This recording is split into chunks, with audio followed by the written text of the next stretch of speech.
Hace un par de semanas estábamos hablando aquí en estos mismos estudios acerca de la ludopatía y de la ludopatía infantil, algo sumamente preocupante para la sociedad, no solo de la provincia del Chaco, sino también de toda la República Argentina en general y otros países también, ¿no? En estos momentos estamos nuevamente aquí en presencia de los estudios centrales con Carlos Frete, quien es psicólogo social, y con el cual vamos a hablar acerca de la ludopatía, pero como otras puertas para otras adicciones. Carlos, ¿qué tal? Buenas noches. Gracias por estar presente. Buenas noches. ¿Qué tal? ¿Cómo están? Gracias por la invitación y para hablar de este tema, que es un tema tan importante. Claro, el problema es por dónde comenzamos con el tema de las adicciones, ¿no? Y es cierto, como decías, hablábamos de ludopatía y uno puede decir, bueno, pero ¿y esto qué consecuencias puede tener para mi hijo que salió de la ludopatía? ¿O qué ocurre con esto? ¿Queda acá termina? Claro. Bueno, ¿es la puerta a otra cosa? ¿O es la puerta a otra cosa? O sea, son preguntas para hacernos en familia y para tener en claro que una adicción modifica el comportamiento de una persona. Claro. No es solamente una cuestión de mi hijo es adicto a la ludopatía.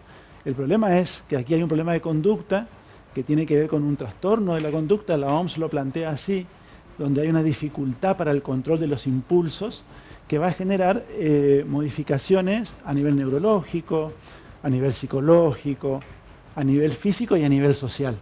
Por lo tanto, es todo el sujeto, toda la persona, todo ese joven que va a estar intervenido por una conducta que va a estar orientada, te diría que casi exclusivamente al consumo de una sustancia o a una adicción, porque como la ludopatía, hay una adicción pero no hay una sustancia. Claro. Pero como recién comentábamos también, hay muchas adicciones a una multiplicidad de sustancias que lamentablemente conviven con nosotros. Ahora, Carlos, la ludopatía, como se dice en la jerga, ¿prepara el terreno para otras cosas que pueden llegar a ser incluso mucho peores que eso?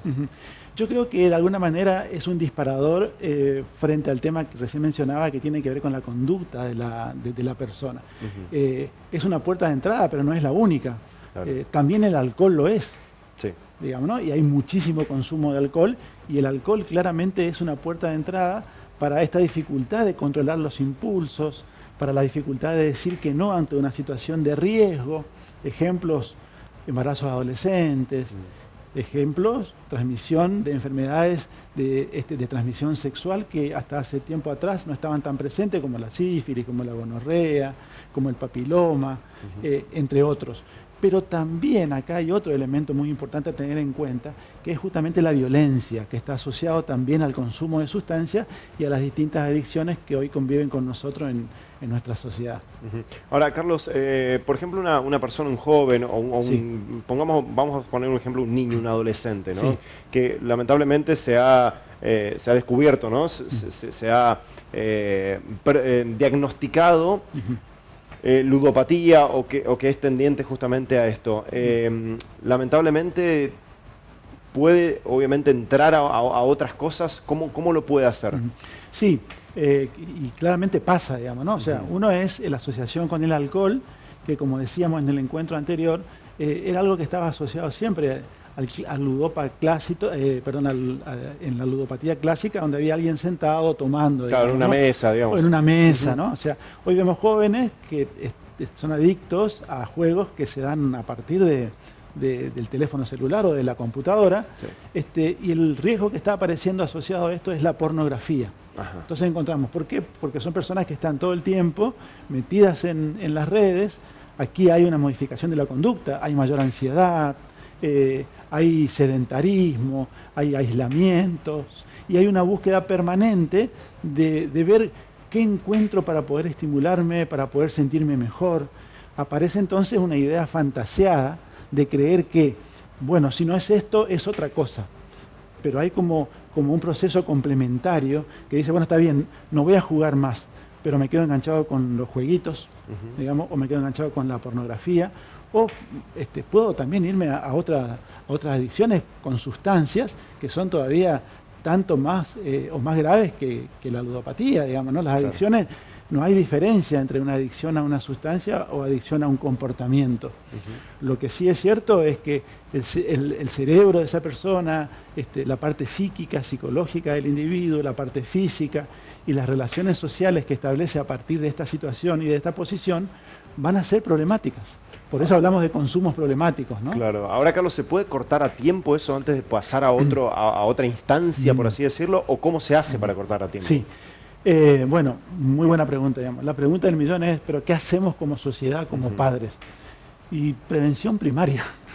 Esto tenemos que trabajarlo con nuestros hijos cuando son chicos.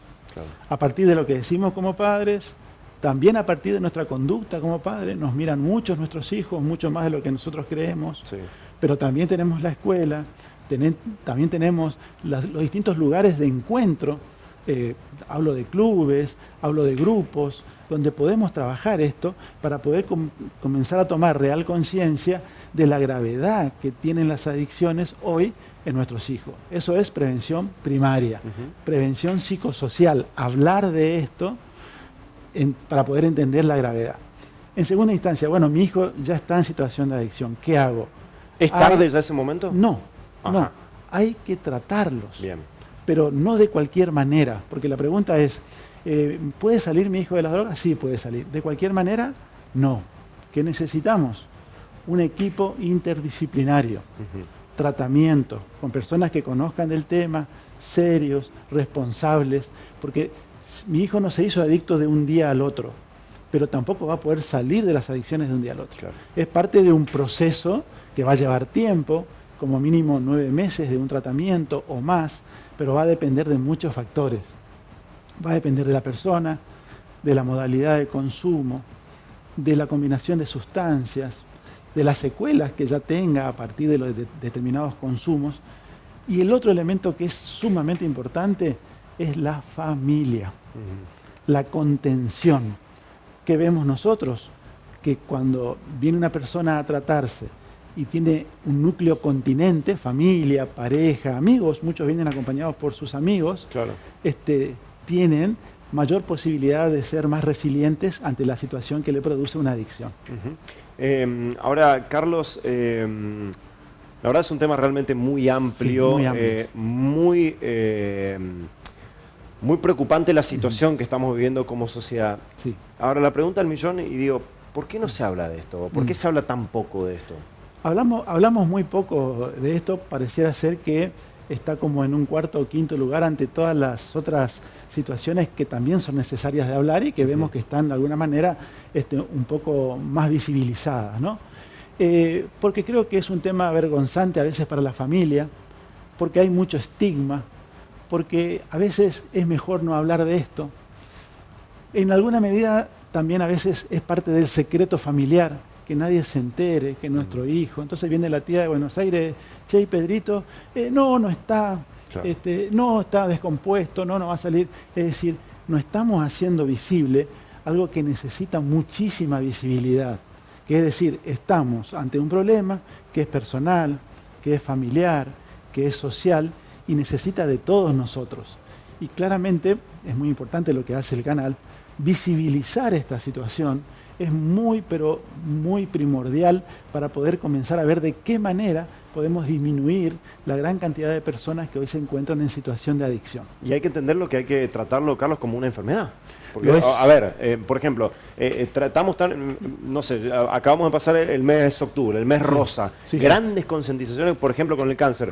¿Por qué no hacerlo también con esto, no? Totalmente. Es bueno, me parece que es una buena propuesta para poder hacerla, ¿no? Es decir, comencemos a hablar más de las adicciones.